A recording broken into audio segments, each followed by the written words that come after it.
current area, it's from Assam to Afghanistan, is an area which we call the subcontinent.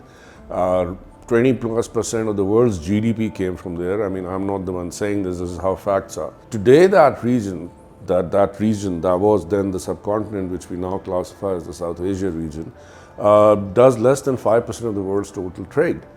And a part of that is because the intra-regional trade got lost.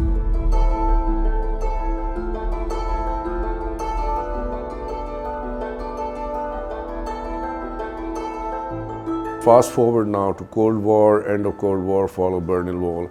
Until that happened, this entire region was actually looked upon very favorably as the sort of ground where wars took place, trade did not.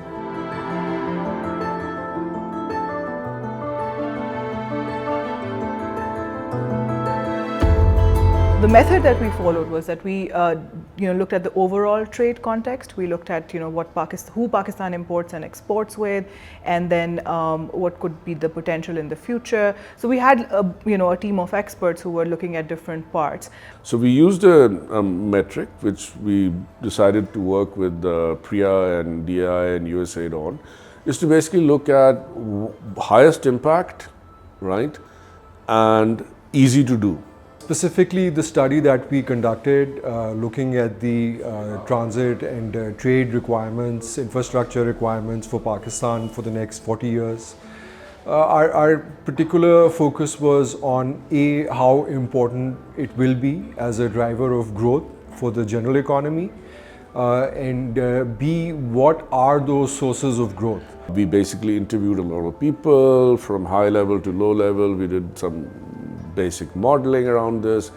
End of the day, we looked at what trade could happen. There are international models, the gravity model, which tell us what the potential is to trade with your neighboring countries. And those models tell us that the biggest opportunity that exists for Pakistan today is trade with its neighbors, both on the eastern front, which is India, but also with the Central Asian states. So, the quantum of impact it might have on your economy is as large as 1.5% of GDP to 2% of GDP.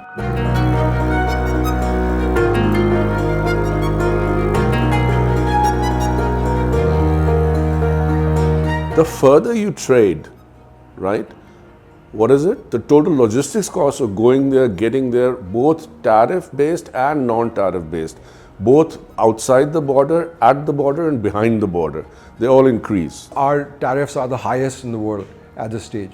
That's an area on which there should be a focus. When you want to bring in private sector, we also have to understand that they are profit oriented. So it's all about incentives, whether you incentivize them in a way, if you're not incentivizing them with profits, then it should be maybe some kind of non-fiscal incentive that makes a business case. So we have to build a business case for these things. So the thing is, the infrastructure investment comes after the demand comes. Unless you fix things in the real economy, so if the processes are still complex or the documentation required is still complex, then tech cannot do much, or digitalization or IT-based solutions can only achieve so much. For trade to happen, volumes and demands and complementarities and the whole supply chain needs to make sense for traders. And similarly with financing, for example, unless and until you create a good investment climate and a good regulatory system that supports trade and supports business, financing also cannot do much. Look at Bangladesh, we look at Vietnam. All of these countries have benefited enormously by liberalizing the trade regime, which means lower duties on imports and other taxation measures. Fundamental to understand is the question is wrong, what can we export? The question is, let trade flow, let people flow. They will decide what can be exported and imported. And that's an area where we see Pakistan has a lot of potential. It has to be leadership and political will from the very top. They are convinced that yes, we have to improve trade, we have to improve our policies, we have to make sure that we have a conducive regulatory environment.